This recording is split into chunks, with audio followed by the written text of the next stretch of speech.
Yeah, so I'm just going to do kind of a sort of brief lecture slash virtual studio visit. I'm going to show my work a little bit. I'm not going to go too deep into my work, mostly because like you can just you can see my work on my portfolio, my Instagram and stuff. And I don't always like lectures without they just show their portfolio. So I'm just going to kind of show my portfolio for a little bit, and then I'm going to try and talk a lot about my transition from school to professional work, from being a dumb student to being a dumb professional graphic designer. I think it's like at least for me, it was kind of like a very weird emotional time. And I think it's probably extra weird and emotional now that you're going through it in the pandemic. So yeah, I'm just basically, I'm going to go through my whole career from school to today and just how I got here. So I'm kind of primarily known, I don't know if I'm primarily known for this, but I do a lot of editorial illustration work, mostly for the New York Times. This is a cover I did for the Sunday Review, I think it was 2 weeks ago, I believe. It was an article about how this cops in this specific county in Long Island kind of had too much money and power. And the editorial stuff I do, especially, is very stylistically eclectic. I intentionally don't like working in one single style. I like to kind of switch things up, and I do a lot of, I don't like to like necessarily categorize it, but like I do like the previous one was more collage. This is like pixel art. I do quite a bit of 3D stuff. And I really like that. Like working for the New York Times is really great because, and most editorial illustration stuff like this is like they give you an article and they, say come up with ideas for it, and then you can kind of do whatever you want, if the art director approves it. This is for an article about how Amazon Prime specifically sort of has preference for the Amazon Basics products over the more name brand stuff. This is like, I do a lot of 3D work. This is an article that was about how Google and Apple are controlling the App Store. And like I mentioned before this, is that like the deadlines for these are insanely tight. Like sometimes it's same day, sometimes it's like, 1 or 2 days. If you do a cover, you might be lucky, you get 3 or 4 days. But like, yeah, like this one I did pretty much overnight. So, that's why I have to look at my inbox all the time, because if I don't respond, I might lose a job, which, being an independent graphic designer, which is what I am, I have my own practice, isn't great. But it's high stress, but also high fun, and I really like doing it. This article was about ADHD. This was an article about microtransactions in video games, like buying Fortnite skins or something, if the teenagers know what that is. I don't just do editorial illustration. It's probably what I spend most of my time on doing, but I do a lot of book covers. Book covers take a long time to come out, so these are all kind of old. But I primarily work for Verso, which is a kind of left-wing publisher that's in London and New York, and also for New Directions, which is like a fiction publisher in New York. And they have like a long history of working with really good designers like Alvin Lustig and Elaine Lustig. But these 3 covers are for Verso. These books are always like kind of like really intense, like political philosophy, extremely hard to understand. I don't always finish the manuscripts before I design the covers. That's a whole nother lecture, which we can go into, but I really love doing book covers, and I do consider it to be one of the pillars of my practice. I also do merchandise, and I do a lot of stuff for like the music industry. This is for Ghostly International, which is like an electronic label out of Detroit. And they're also based in Brooklyn. And I do a lot of also like AR work, like augmented reality. like Instagram filters. Like these are two Instagram filters I made, which are kind of like based off of emojis, if you didn't understand that. And yeah, I mean, I think the stuff I'm probably not most known for, but the stuff that's the most popular, or I guess the most it's most out there in the world, I guess, is the emoji design stuff. I got into designing emojis through my work at Google, which I'll talk about a little bit later. But anyone can design an emoji, and I highly recommend getting into this as a hobby. It's basically designing emoji means you write this like 5-page paper and you design it. Oftentimes the people who write the papers don't even design it. They like get someone else to design it or like use clip art or something. And you submit it to the Unicode consortium and they approve it or reject it, which is often the case. The paper is just basically like, this is for the seal emoji where you're like, the word seal is Googled just as much as the word or more than the word elephant. And then they're like, okay, that should be an emoji, like weird, like very arbitrary things like that. And then eventually it becomes an emoji. So like this was my original design for the seal emoji. It's in banana pose, which means it's happy. This is actually a baby seal, which I didn't realize till later. Only baby seals are white, apparently. But yeah, I mean, this is basically once it's approved, a year later, the corporations, the phone corporations release it. Everyone always thinks Apple designs emojis, which is incorrect. It's all comes from a Unicode code point. And but most of you probably know the Apple design, but like I know the people who do the Google one, so I was like, can you at least make it in banana pose? And they did make it in banana pose. But yeah, so like I designed an emoji, and it's interesting because it's like I wouldn't consider myself to like be the designer of the seal emoji per se, because like what's great about emojis is that they're very universal, and it's not really about authorship. So, but it's kind of cool because it's like a very like small, and I think someone else would have done a seal emoji. Like I just did a seal emoji because it was one of the animal ones that hadn't been done yet. And yeah, so it's something I really like doing. This is for a melty face emoji, which should be coming out within the year. Jennifer Daniel, my friend and former coworker, she was kind of the force behind this one. I just kind of stepped in at the end to help with the design.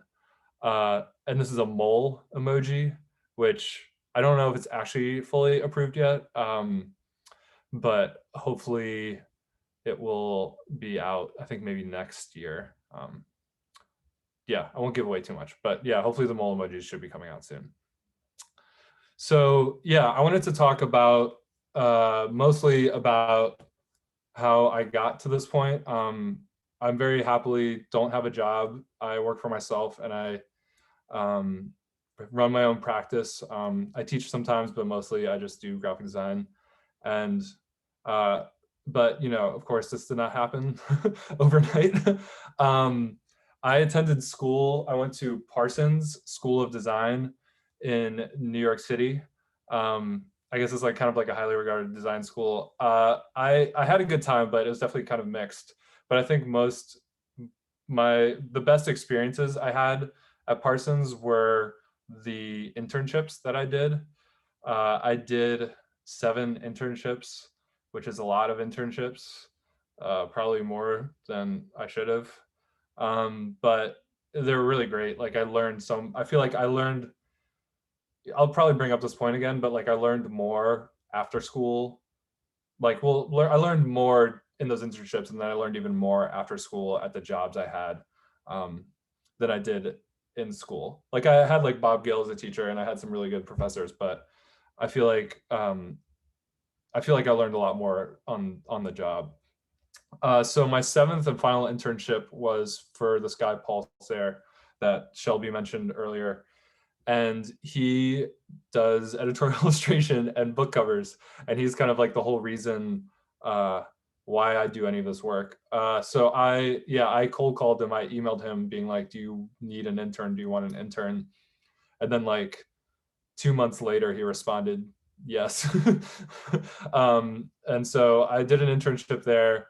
And then when I graduated, he asked me if I wanted to stay on. And was a very low paying job, but I was very fortunate to not have student loans, which not everyone can have. But you know, it was really, I learned a lot, and I think uh, this is me, by the way. I'm sitting in the background.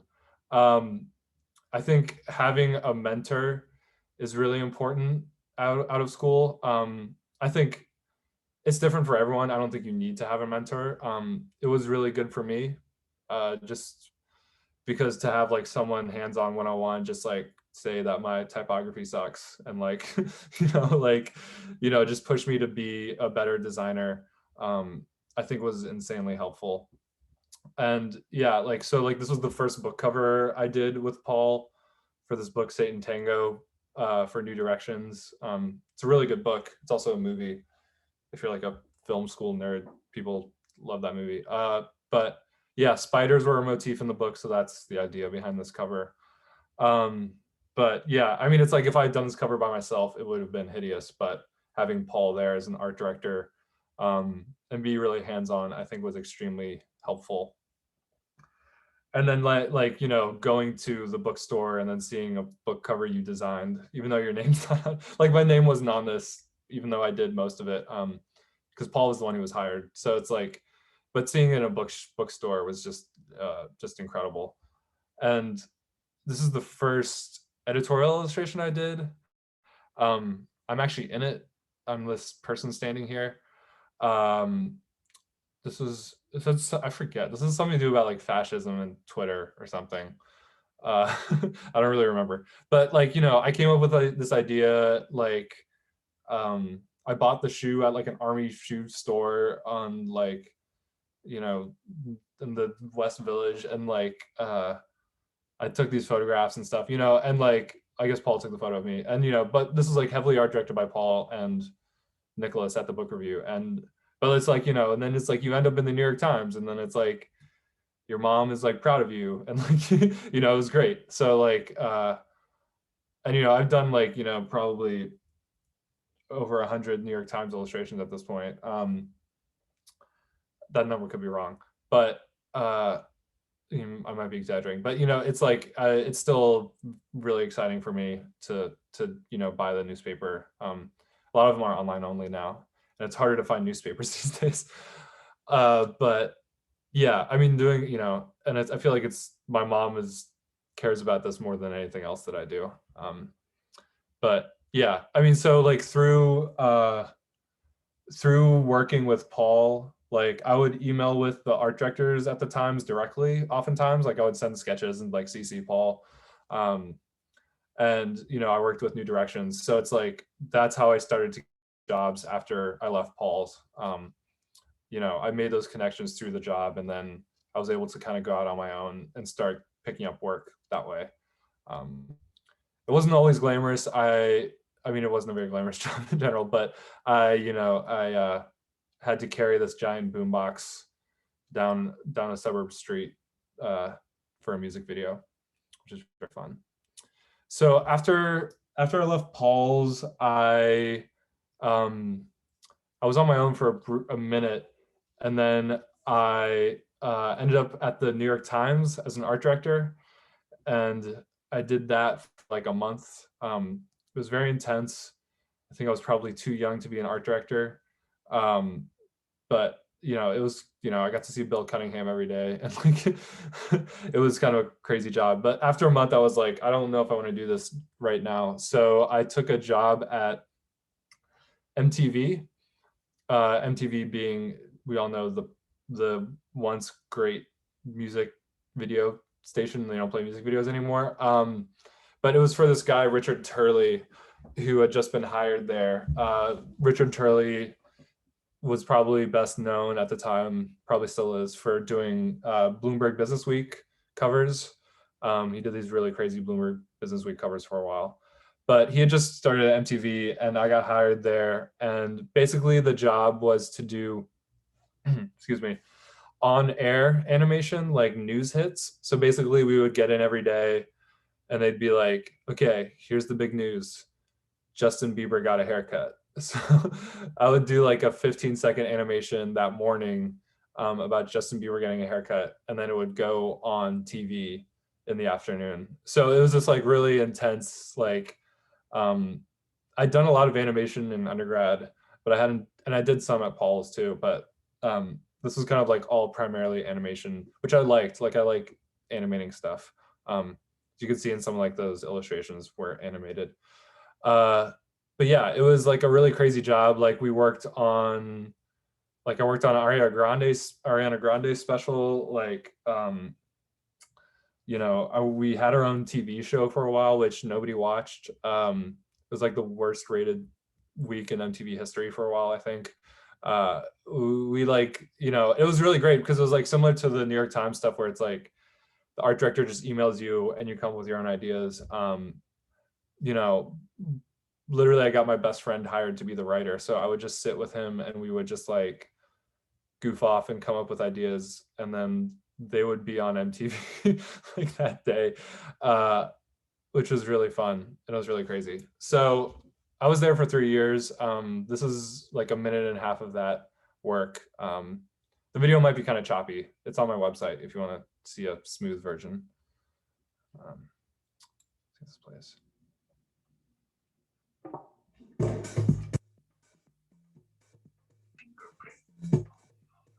It's just there. It's something that happened.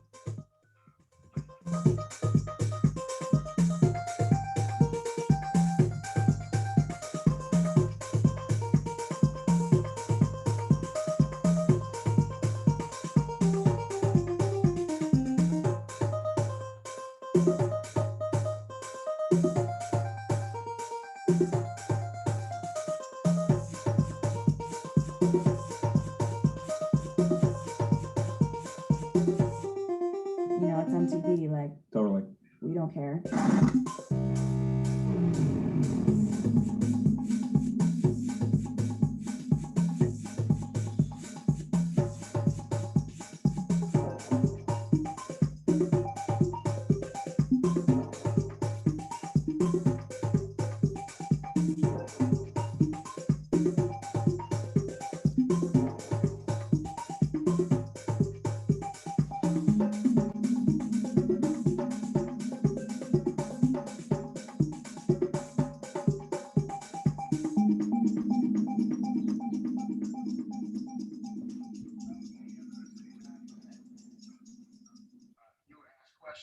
So yeah, so I did throw up actually off camera from drinking a beer bong full of Powerade. So yeah, I mean, it was a really fun job, like, you know, learning about teen culture, learning about like One Direction stands versus like Nicki Minaj stands versus like 5 Seconds of Summer or something. Um, it was great. So, but it was also really intense and I got a little burnt out. So I left, oops. So I left MTV and I went on my own for a couple of years. Um, through work, like, so working at MTV and even like at Paul's and later at Google, I always had my own freelance practice and I always kind of maintained that. So it was kind of always very easy for me to, you know, I'd do it on the side, like after hours, when I had more energy in my 20s. And you know, so it was very easy for me to like leave a job and then go back into freelance and then go back into a job and like leave again. So I was freelance independent for a couple of years after MTV, and then I got kind of like burnt out. I was like living in Greenpoint, and like my studio was like a block away at the pencil factory, and I was just like not leaving. It was just like kind of insane. So I wanted to leave New York, and so my friend Jennifer was like, "Do you want to work at Google in San Francisco?" And I was like, "Yeah, fuck it, why not?" So I moved to San Francisco. I moved to Oakland specifically, and I worked at Google for 2 years. And that job was, I was an art director primarily, and doing AR experiences. So similar to that like Instagram stuff you saw. I like art directed some really good artists like Zach Lieberman and Tracy Ma, Jack Sachs, and a few others. And also came up with my own filters. So it was kind of cool because it's like AR wasn't something I knew really anything about. And yeah, I kind of like dove headfirst into it, and it was like really cool learning about all these new technologies and like that's how I got involved in the emoji stuff. Like Jennifer Daniel, my manager, she's now the head of emoji at Google, and I think is actually the chair. She might be the chair of the Unicode emoji panel or whatever it is. But I got into emoji through that job as well. So yeah, it was a great job, and it's like I made enough money to be financially secure, in that like I don't necessarily have to super worry about jobs as much, because I think being on your own, it's really unstable and kind of freaky, and you might have like 3 jobs in 1 week and then 0 jobs the next week. And the nice thing about having a job is that it's extremely stable and you have health insurance, and I mean, it's not the most stable, especially these days, but you have health insurance and you have a paycheck, and it's nice. But then you have meetings all day, and there's office politics and things that are less nice. But I'm really happy now doing what I do and not having a job. So I left Google after 2 years, and I've been full time doing kind of what I showed at the beginning of this lecture, and it's been really great. And I think especially for students, I always recommend them getting a job outside of school, because I think when they start out, because I think like if I had just gone freelance as soon as I graduated, I would have not known what I was doing. Like I thought I was like a really good graphic designer when I graduated, but wasn't. I was really bad. But I thought I was good, and I was totally wrong. So like, I learned so much at that first job with Paul. Like this stuff he says that I still think about almost every day. And it's like, there's things that I took from each job experience that ended up in my work, like working for the New York Times, book covers, AR, like all these different things are experiences that went back into the work. And I think like one of the main reasons why I take jobs is to learn stuff. So, even though Google's like this big evil corporation kind of, it's like I did learn a lot. And I think like it helped me, be more organized, just seeing like all that corporate googly stuff firsthand. Yeah. And I mean, I think for me, I've been like able to successfully navigate my career in the way that I want it to. Like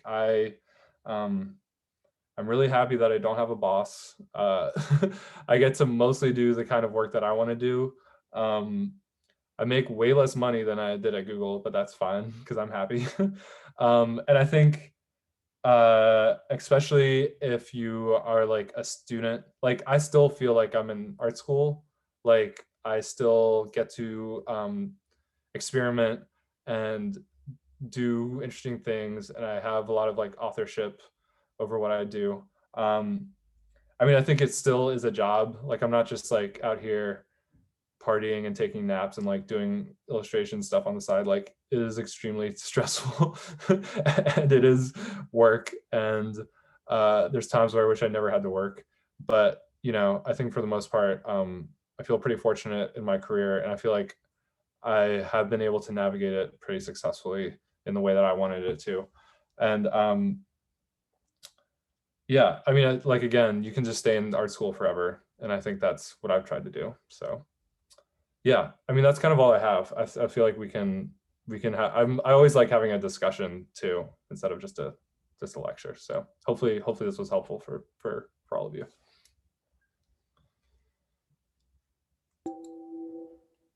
Yeah, cool, man. Thank you.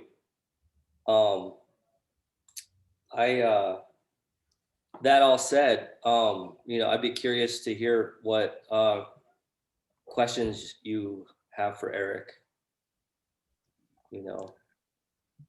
Erik, coming from Colorado, I talk to my students a lot about ethics and how they should demand that from their job, and if not, get a different job, right? But yeah, it's it's not like you moved around a lot too for reasons beyond just the job. But it's what would you say to students, or how do you feel? I guess what I'm saying is like when something comes across your desk and there's money on one hand, the other hand, it's like, this sucks. I don't want to do this for them. Where are you with that? Yeah, I mean, I try to take it on a case-by-case basis. Like there's definitely work I do for money that I don't tell anybody about because it's like, maybe not the most, but like I try, I mean, I feel like I'm pretty good about it. Like I do very little advertising work. Not that I'm, not, I mean, there are issues with it, but like, if someone's into advertising, I'm not going to stop them. But um, yeah, I mean, for me, it's like complicated because it's like my politics are pretty leftist, and it's like, uh, like the New York Times, people think it's like the New York Times is very like, centrist and mainstream and not like necessarily like, I don't necessarily agree with the New York Times all the time. But it is like, I wouldn't consider it to be a monolith. And it's like, I always agree with, not always, I've honestly slipped up a few times, but I primarily always agree with like the articles that I'm illustrating for. I think it's a lot easier for me being someone who's a professional where I can say yes and no to things and I can still be okay. If you're like a student or someone just graduating, it's a lot harder to say no to things because I think you're probably getting less work than I am. Maybe you're getting more, which is great. But I think, yeah, it's a lot harder to pick and choose when you're younger. And I think there's definitely a lot of times when I was younger and I was like, oh, I'm doing something for Walmart. Like, why, like, what's going on here? Like, yeah. But so, yeah, again, I try to take it by case basis. There's definitely certain projects where it's like sometimes it's a little bit of a gray area for me. But yeah, I do try to like, I try to take it one project at a time. I also wrote this essay, which students tend to like, which I'll drop in the chat. That talks about design ethics for the Walker, which you can read after this. Just one follow up on that. The amount of projects that you do you have it in your contract that you're allowed to show it on your portfolio site? I think a lot of students would be interested in how that works. Yeah, so yeah, I mean, it's interesting because like the majority of my projects are like super quick and don't have contracts. Like the New York Times, like I signed a contract once and then I think that was 10 years ago, so it's like, but that contract is actually really great. Like I actually own the rights to those images and I can resell them if I wanted to. And I can definitely show them in my portfolio. Yeah, so whenever I do bigger projects, like yeah, oh yeah, like I did for example, like I did a big New York Times branding project and it was like kind of confusing whether I could show it in my portfolio. So I like asked and they're like, yeah, you can show it in your portfolio. You just have to credit that you did it for the T brand studio. I was like, that's fine. I think it's also really important. Yeah. So it's like, I always ask to put stuff in my portfolio, like if I can, if it's confusing. There's almost always like a clause in the contract somewhere in there, which you should look for. And then, yeah, another thing is like work for hire. That's not a term I knew until somewhat recently. If you do work for hire, that means they own it forever, which I'm usually kind of okay with because I'm like, I'm a graphic designer. But if you do a contract that's work for hire, that means they own all the rights to it forever. Something to keep in mind. I didn't know that until recently. But yeah, I always look for the one where it's like, can I put this in my portfolio? Because I think that's always like partially why I do jobs is to put them in my portfolio so I can get more jobs. Do you have a contract that you give out for your personal clients, or do you just more go by casual agreement? Yeah, so again, I don't do a ton of like work that would require a contract, or like it does. I'm saying if you do big jobs, you should always have a contract. I think it's extremely important. Yeah, I think starting out, I was like, I need a contract and I need to like, but the fact is that I'm one person. So typically they come to me with a contract. I can't remember the last time I wrote a contract myself, honestly. They come to me with a contract. At least I try to read it and I try to understand everything. I don't have a lawyer, but I should probably get one. But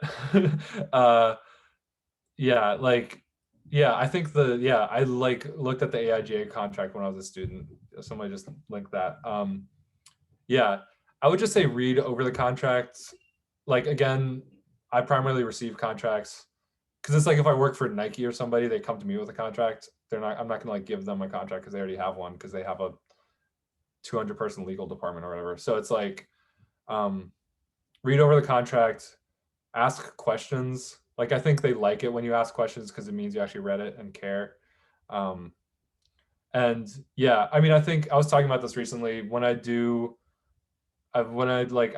been doing more bigger jobs recently, and it's like I always, if there's no contract or if there's like setting up a contract, I write the schedule and I write the scope out. Sometimes I get specific of like what's because sometimes they want like different dimensions. I'll be like, I'm only delivering this as a GIF at this dimension on this date. So it's like usually it's like week 1, I send 3 directions, 1 gets approved. Week 2, I refine 1 direction. Week 3, you know, direction finalized, and then like week 4, an extra week. So it's like that's typically my structure for most projects. And then I try and write as much as possible, and then I can be like, pay me $10,000. So it's like, so it's like I try to like really just try to be like, you're getting this kind of work. This is how much I think you should pay me because of X, Y, and Z. Like, I always give reasons for it. And then I think people feel more comfortable with paying you more money. Because yeah, I'd say it's really important to, like, I'm not a business person. I'm a creative person. I like pushing fonts around the screen and like playing with colors. I don't have a mind for business, but having all your business stuff in check is like extremely important. Like, I feel like, especially when I was younger, I was like a lot more sloppy with invoices. Like, somebody wouldn't pay me and then I would just like never follow up. And like, I use Notion for project tracking, which is really great. But like, again, if you have all your business stuff organized and like on top of it, then you can like think more about the creative fun stuff. Because it's like, I don't want to like spend all day stressing about whether or not somebody didn't pay me. Like, I want to spend all day, playing around in After Effects. So it's like, if you have that stuff in check, then you can have more time to do the other stuff. And I think it's really important. Even though I don't like writing invoices, I don't like sending invoices, I don't like emailing people about invoices. Like every 2 weeks, there's like an hour or 2 in my calendar to send invoices.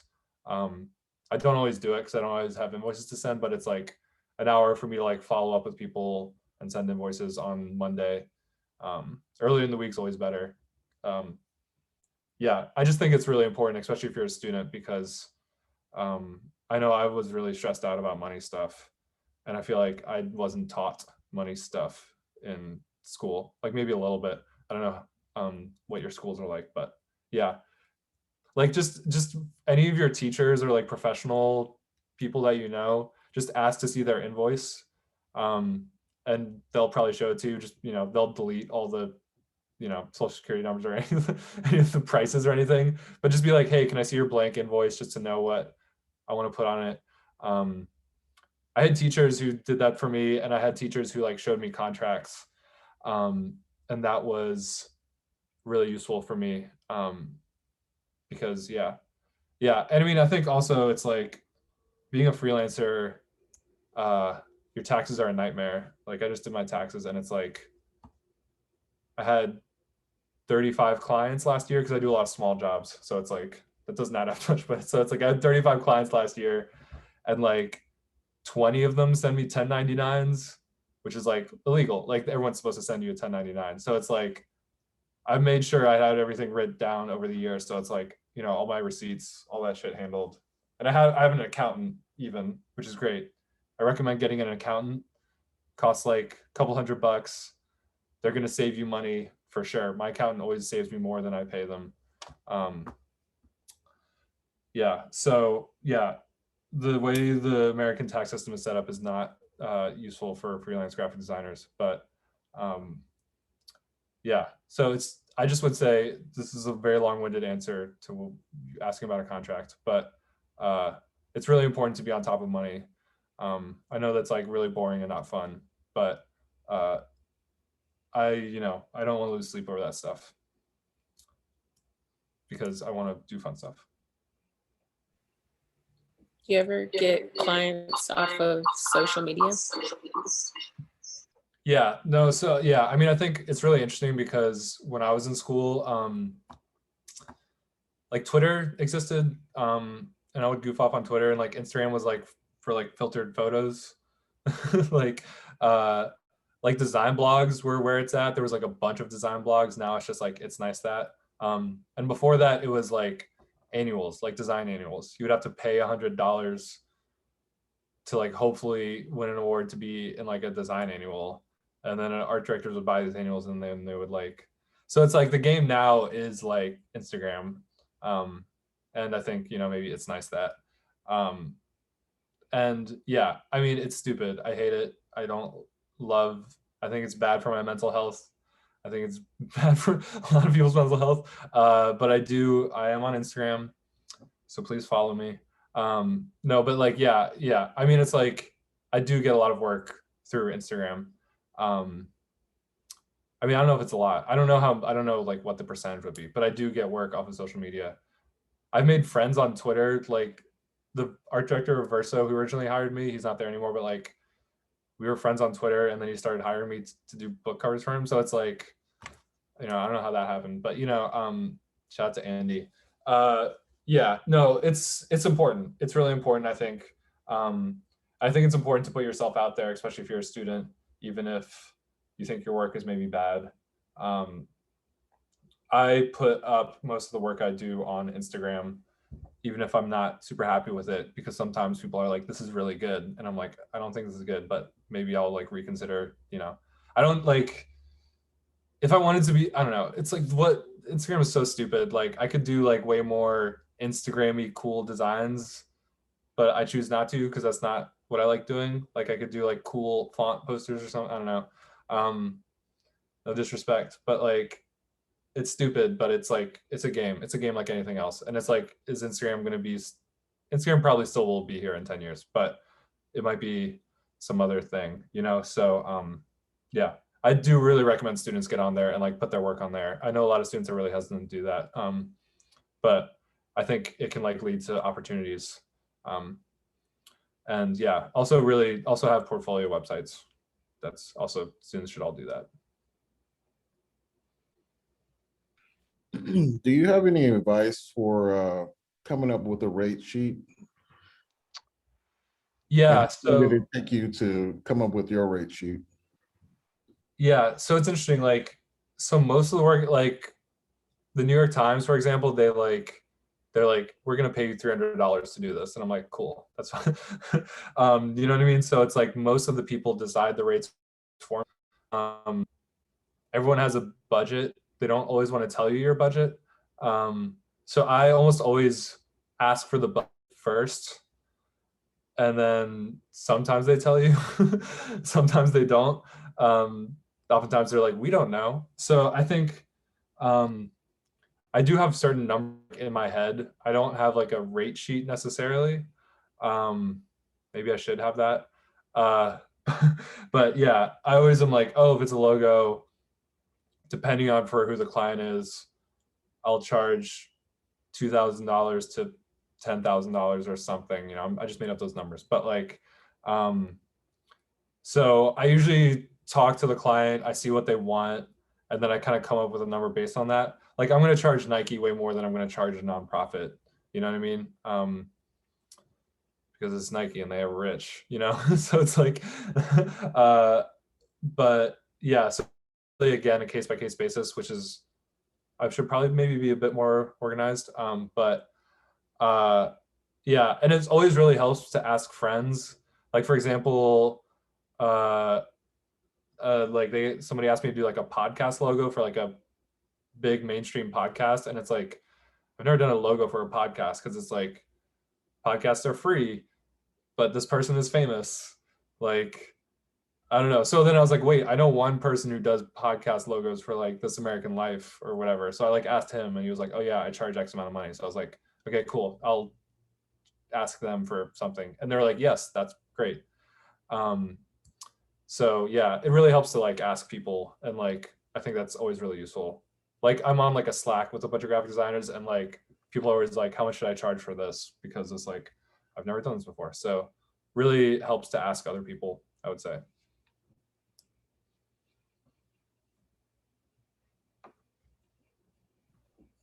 Eric, I was just curious if you had any thoughts about the importance of proximity now that we're in this like COVID world.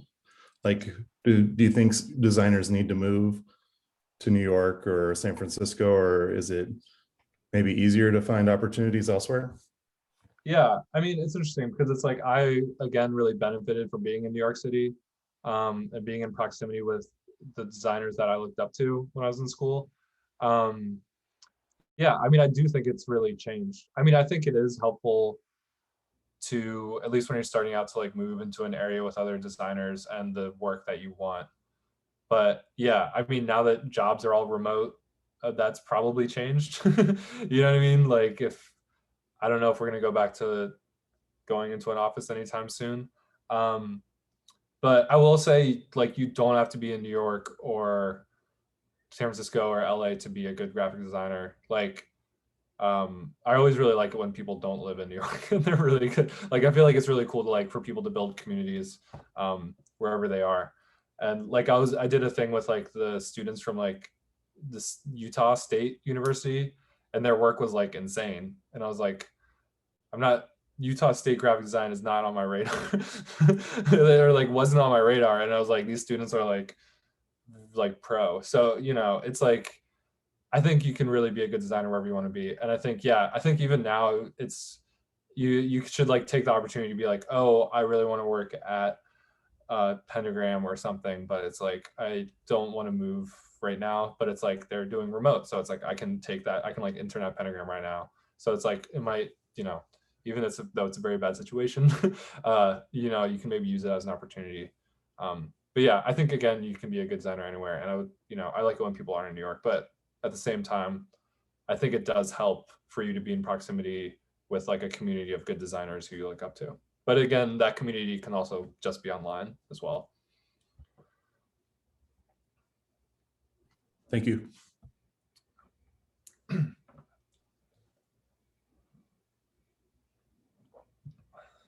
Does anybody else have any other questions at all? Yeah, I got a question. Given like your varied work across like different mediums and like always trying different styles, is there one thing you could say that you put into every project, or like part of your process that is the same for any given project? Yeah, I mean, I think it's not necessarily like an aesthetic, but it's like more of like a point of view. Like all my influences kind of come out of my work. Like I grew up with like GeoCities and like playing N64 and like all that stuff kind of, and like, you know, playing in punk bands and stuff. So it's like all that stuff kind of like comes out in the work. I think I approach jobs kind of similarly, where it's like I'm like, am I trying to communicate something here, or am I trying to like explore a certain style? You know, I think people are always like idea versus style, and it's like I kind of don't care about which is more important. I just like kind of approach each project differently. Sometimes I just want to like play with a Photoshop filter. Sometimes I like want, you know, you to think a certain thing. So yeah, I think it's just like a point of view and a way of working. There's a question in the chat which I can answer. I'll do that. Simona asks, how do you advertise yourself? How do you get your work out there? Yeah, was this already, did I already answer this or no? Yeah, I mean, I think, again, it's really important as a student to put your work out there. I would recommend having a portfolio website. Like I always like recommend people for jobs, and it's like, if they have a website portfolio, way better chance of getting a job than if they have like a PDF that I have to ask them for, because then I can just like link to, I'm like, here's their website, it's up to date. Even if you think the work is bad, just put it out there. Yeah, again, having a website, having social media, like especially Instagram. I'm not on Fiverr, which was mentioned, because I don't do UX, UI stuff very often. But like, yeah, if you do that kind of work, definitely get on Fiverr. And yeah, and I think, yeah, I mean, the best jobs are word of mouth. So it's like, you know, like if any of you like are ever in New York, you should just like hit me up and like we can like get a coffee. You know what I mean? Or it's like, you know, email me after this, and it's like, then it's like next week someone might be like, hey, do you know any like recent grads who are good? And I'm like, oh yeah, I just like met this person from this like Colorado thing. So it's like word of mouth is always the best jobs. But yeah, I think having a portfolio, like trying to get on like these like website blog things and like, you know, Instagram. Yeah, I mean, it's a slog. Like I hate it. Like I hate updating my portfolio. I hate advertising myself. I just want to make stuff, but I do have to do it. And it is, I mean, it's like the more you do it and the better you get at it, the better work you kind of get. So it's like, you know, it's like a necessary evil. It's not evil, but you know, it's like I don't like it doesn't come naturally to me. Like some people really like sharing their life and stuff on the internet. You know, I'm not an influencer, I would say. But you know, I'm not an influencer type is more of what I'm trying to say. I don't have that personality type. You know, but some people are like really like doing that and they're like putting themselves out there. I just like straight up put my work on Instagram. I have like a template. It's like, you know, I do it a couple times a week, get my likes, move on with my life. You know, I think some people can be like a little more, you know, out there with it, but yeah, I mean, it can be fun too. You can like be creative. You can like do like stunt graphic design stuff, which I think can be like fun, but I don't know. I don't, all the Slack channels I'm on are private, unfortunately. Steve asked about Slack channels for designers.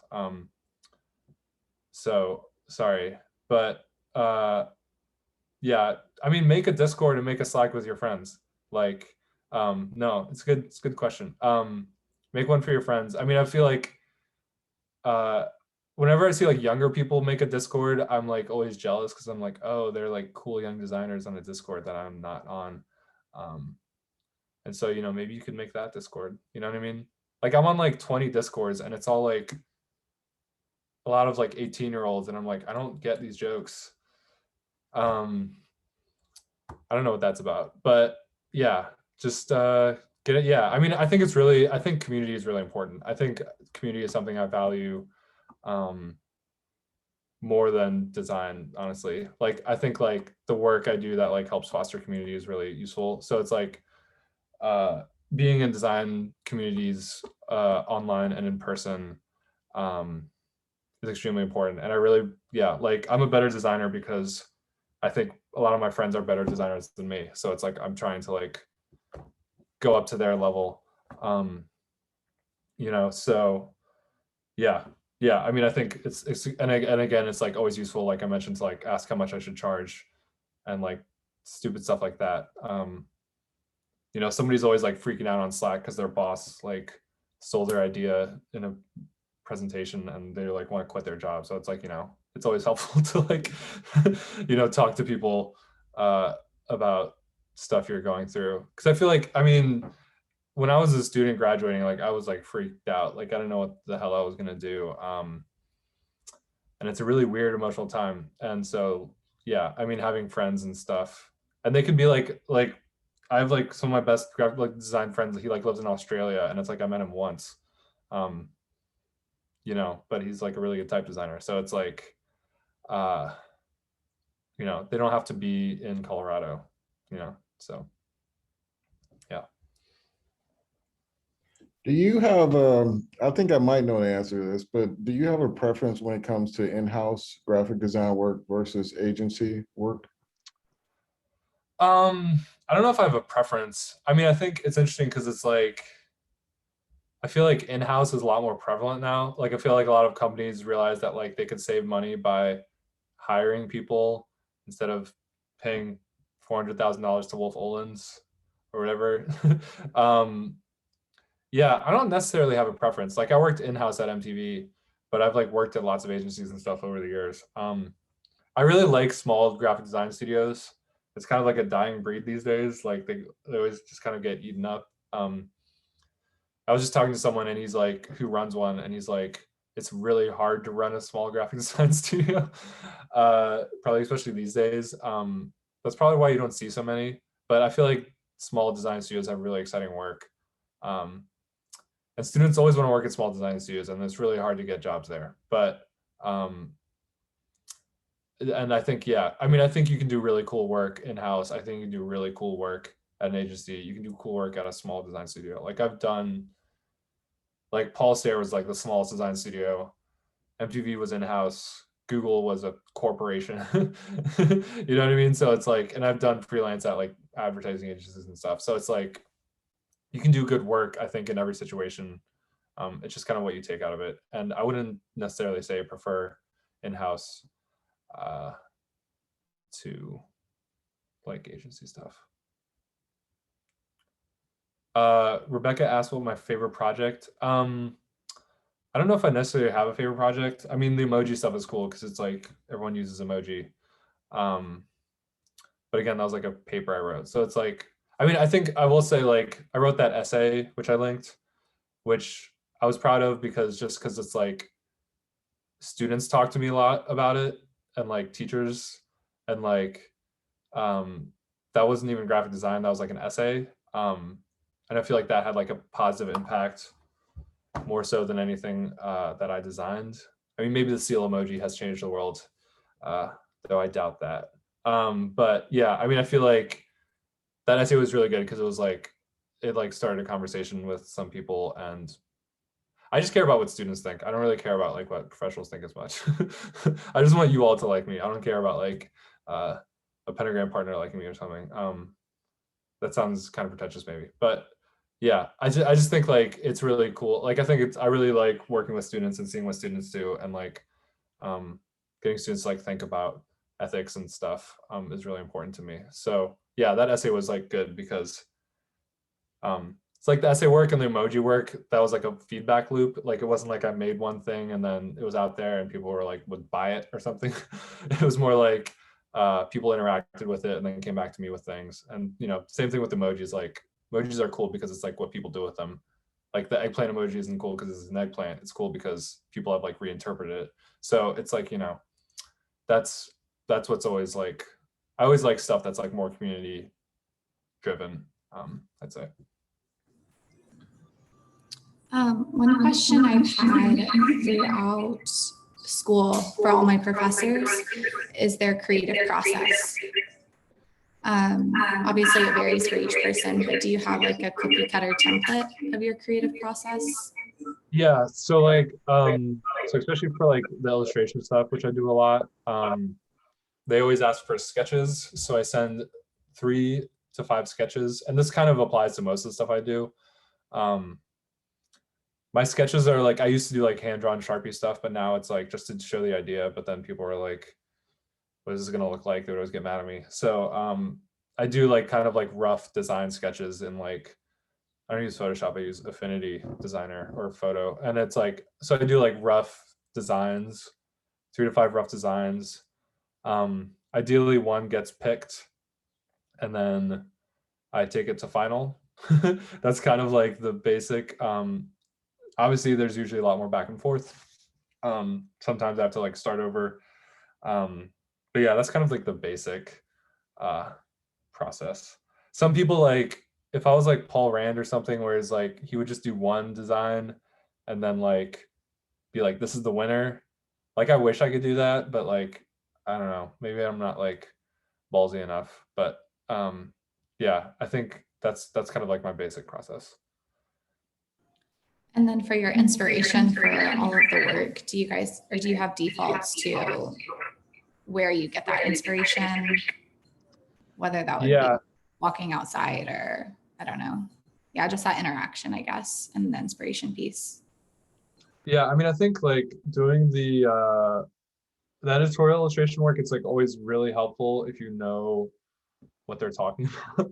Like I do a lot of like stuff about like the tech industry, and it's like I used to work at Google, so it's like I know, I get inspiration from that. You know, it's like, or politics, or it's like I care about politics, so it's like, and so it's like I know what the visual reference points are going to be that makes sense to like New York Times readers. But yeah, I mean, it's like I said, it's like my inspiration can come from like stuff from childhood, like playing in 64, or like I'm on Arena, which is a really good website, which everyone should use. And I have like an inspiration channel where it's like more typical, like I found a cool image on the internet. And it's like I, reference those images a lot. But it's like I usually, like Arena is like everyone's on there and it like gets shared across things. Like I always try and upload new stuff. But yeah, I mean, again, inspiration can come from anywhere, but yeah, I mean, it's like, yeah, I don't know. I always get good ideas when I'm like in the shower or on a walk when I'm not on my computer. Books really help. All the best designers have like book libraries that they reference. Like this is a huge pro tip.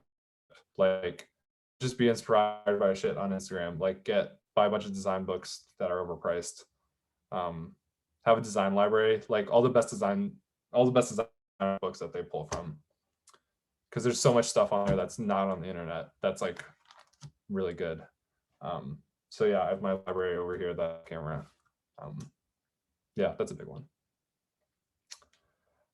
Steve asked about my design heroes. Yeah, I mean, it's people I've worked with like Paul, Richard Turley, Nicholas Bleckman. But there's like Muriel Cooper I really like, and like Tadanoru Yuku. I mean, I think like my friends really, this is a corny answer, but like my friends, I feel like I really look up to, and they pushed me to be better. And yeah, I think it's like good to be inspired by the people around you directly. Because yeah, I mean, I think when I was in school, there was like designers I looked up to, but now I'm just like, and there's obviously like people who I'm like, their work is stupid good, and like maybe we'll never be that good. You know what I mean? But I think yeah, I think like being inspired by the people around you, I think is really important as well, like your fellow students and stuff.